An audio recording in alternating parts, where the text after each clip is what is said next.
喺未入行之前，我已經非常中意賽馬啦。細個嘅時候咧，我有一個習慣就係咧儲一啲咧有關馬嘅電話卡喎。做呢個訪問之前，梗係要做功課噶啦。無意中咧發現一本咧封晒塵嘅簿，裡面咧竟然有張電話卡咧同我咧要做訪問嘅嘉賓咧係非常之有關聯嘅喎。究竟佢係邊個咧？就係賈西迪嘅兩個寶貝女 Sarsha 同埋 Nicole 啦。Hello, Nicole and Sarsha, and then as we all know that you're the daughters of a champion jockeys, J.Cassidy. And can you tell us about your childhood time? Oh, well, we didn't know that he was J.Cassidy the jockey. We just thought he was Dad, right? Yeah. Like he never brought his job home, so it never was a big deal having a jockey as a dad until when he won the Melbourne Cup, I think in '97, they asked us. We were old enough to know then sort of what was going on. And the school asked us to invite him in to do a talk. Wow. And I remember when he was talking, all these kids were like staring at him, like hanging off every word. Admiring. Yeah. And admiring him. And that's when I thought, oh, that's cool. But then until I got together with Zach, Yes. again, that was when other people said, oh, J.Cassidy's your dad. And I was like, yep. Yeah. So it wasn't really that different to any other childhood, I don't think. The one thing that was exciting though, every year during Melbourne Cup time, the day would come on a Tuesday. It was 3 o'clock and Nicole and I would be rushed home to watch the race and sit there. And I remember in 1997 when Mutton Power was running, it was the most exciting day of my life. We were jumping on the couch and yeah, we knew something was special then, I think. Yeah. So, do you feel a little bit stressed because you're the members, family members of a famous sports icon?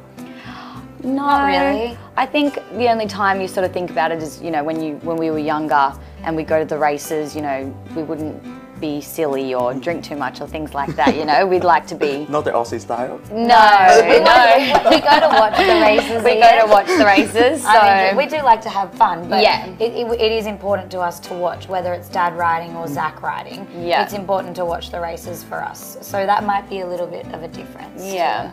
Let's talk about some love story between you and Zach. So, how you meet him? Well, funnily enough, we were actually at the races. I was at Randwick Racecourse one day.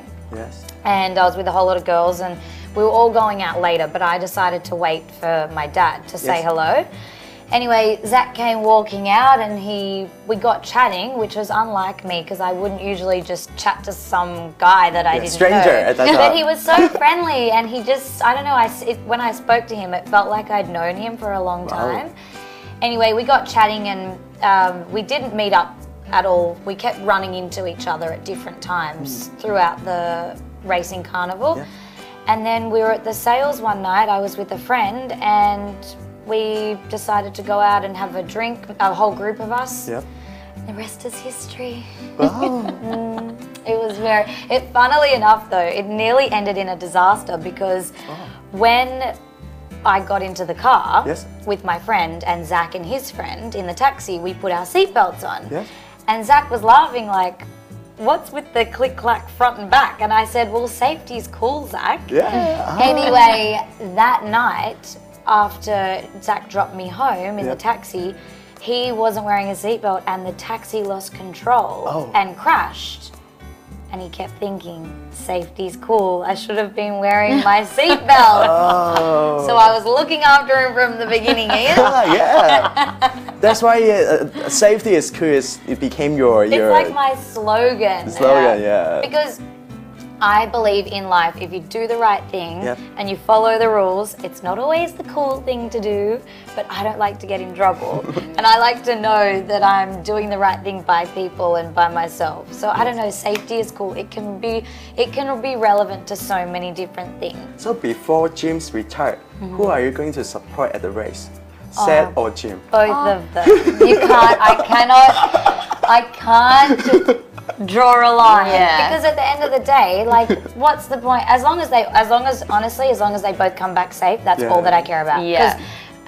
Realistically, yes, it's all about winning. I understand that, but it is mainly, I want them all to come home. Yeah, of course. Yeah. You know, so as long as they both come past the winning post safely, that's the main thing for me.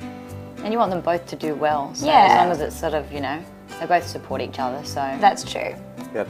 So I think in 2014 is a turning point of your life because your lovely daughter was born, Roxy. Yes. So how she changed your life? So many ways. Yeah, too many ways to mention everything, but mainly I think having a child makes you realize that life's not always, yes, definitely more responsibility, but life's not all about you anymore. Little things like, you put them first. Like when you come through the door and you've had a long day and you're both starving and all you want to do is eat dinner and go to bed. Well, she has to eat dinner first and I have to look after her first. So like I think it makes you prioritize what's important in your life and also what's not important. It really makes you realize the things that you worry about before you have children are so ridiculous and petty. It's like a little problem will happen. It's like that is just not a big issue anymore in my life. I'll deal with that another day. Like you've got bigger fish to fry when you have a child. Yeah. How about Seth? Same with Zach. Like I think both of us, it was great for us because we both realized like enjoy the moment and enjoy your life and don't worry about the little things that you really, at the end of the day, it's always the little things I find you have no control over anyway. So I think she's just made us realize like, don't worry about all the other stuff and just enjoy life. Yeah. You know? She's so cute. She's very cute. She's quite cheeky, but she's very cute. Is any difference compared with the Australian racing and Hong Kong racing? It is very different, isn't it? I think it is. It depends what part of it you mean though. Like for example, the social side, Hong Kong knows how to do a good day at the races. Like with the food and you know, the social side of it. Entertainment. But it's different to Australia, whereas in Australia you go there and You get your hats Dress up. and you're dressed up. But most of the people there probably don't watch a race. Yeah. Whereas here, that's all you do is you are so focused on which race is coming up and which horses are which colours and which horse is the most beautiful in the paddock and all the girls in Sydney and Melbourne, like you've got to find your dress, you know, weeks before and make sure it matches your hat and I like the your concept lipstick because they have the contest. The best It's dress, great. Fashions of the field. Yes. It's like Sasa Day here, but a little bit different. There's more. The prizes are huge in Australia, aren't they? Like years ago. You can win like and then you world have trips. the ambassador of that brand. Yeah, you end up getting some. The follow on from winning that competition is huge. It's really good, but it's different to Hong Kong. Like it's. In Australia, I think it's the whole package. Like it's the racing, but it's the party as well. Like everyone goes to party at the races a lot of the time. Those marquees during the Melbourne Cup week are amazing. Unbelievable. I went out to Happy Valley while I've been here, and it was fun. Amazing. Like the food and the atmosphere, and everyone gets so excited. And the concept for beer garden. the beer garden, and so good. It's really good. It's a shame actually that they can't do that in Australia. Maybe I don't know if they've tried or not. But it's just I think being in the city at night with horses, like it's bizarre, but it's so fun and works so well. Everyone who comes to Hong Kong, that's the first place I take them. So it became a tourist attraction. It has, it really has. And it's got like with the bands there and it really is such a good night out. Yeah. There's some good times or bad times for sure. So as a wife, how do you show him support when he feel a little bit down or upset? Just don't focus on the negatives. Like we all can be guilty of doing it. Sometimes you wake up and think, oh, poor me. But you know what? There's people in way worse situations than you haven't ridden a winner for a meeting or two. Big deal. Like, it will change. You just have to keep turning up and working hard and showing people that you want to win every race. And it will happen.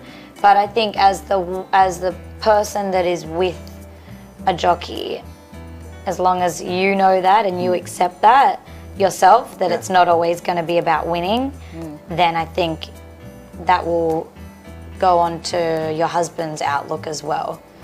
Because it can get a bit disheartening sometimes when things are going wrong, and I feel like in racing or perhaps most sports, when one thing happens, whether if it's good, great things follow. If it's bad, it just snowballs out of control. And I feel like you never know when the end is coming, but you just soldier on. But he has, I can tell you, he has enjoyed a lot of success everywhere. So he won in Singapore, England, and Japan, and you're always here, always there to cheer him. So I love a troop. So what's the best moment in your? Oh, okay. So obviously, people will disagree with me, but in Hong Kong, every winner is important. No, it can't be too official. I'm telling you, Ian, in Hong Kong, it doesn't matter if you win a Group 1. Yes, of course, you cheer a bit louder there. But even a Class 5 race, like a winner is a winner. Yes. But so in Hong Kong, everything to me, we're grateful for. But when we've travelled, the two that probably stick out in my mind was when Little Bridge won in Royal Ascot. That was like we were so honoured to even be there, let alone him win. That was so exciting. And then I was screaming from Australia. Yes, I think like all of our boys around the world were like. He's the first Hong Kong-based horse to officially win a race during the Royal Ascot time. Yeah, well, so exciting. Gosh, we just couldn't believe it. It honestly was like one of the. It stands out straight away in my mind. And the second time was when we went to Japan with Air Velocity. Oh, the sushi. Yeah, the sushi. Obviously the night before it was great. No, because when we were watching the race, I was there. Yes, and there was like a point where we thought he's going to run 4th or maybe 5th or maybe not even. They throw back. And we all were cheering, and then we sort of got quiet, like because the owner had brought lots of his friends and family, so there was a huge group of us, and we all got quiet. And then when he came again, oh my gosh, the balcony erupted where we were standing on. We were going crazy, and it was just, you know, we're really friendly with Daniel and Gwenny who own Aero, and it was so nice to spend that moment with them. So yeah, they're probably the two most exciting memories. I'm sure it is. And obviously when Zach won the championship, that goes without saying. Even though I was pregnant and huge down there with all those photos I'll be stuck with for the rest of my life. So, any words to say to Seth? To Zach. In front of the camera. Happy wife, happy life.